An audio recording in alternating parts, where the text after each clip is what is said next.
ትኩስበት። ተረኛው ተቀጪ ናታኖል እንደሚመርግ ባለሙያ በእግሮቹ በደንብ አድርጎ ማብካት ይኖርበታል።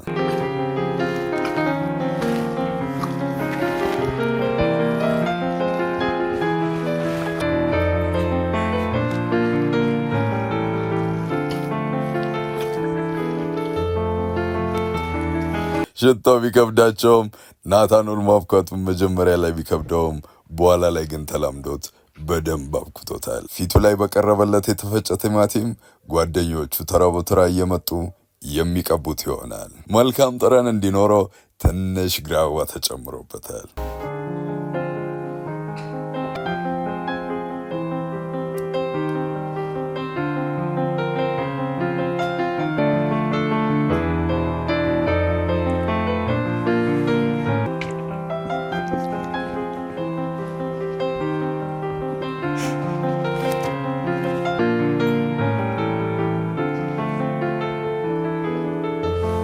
የሚቀርብላቸውን በጨው የጣፈጠ ግራዋ ግጥም አድርጎ መጠጣት ነው።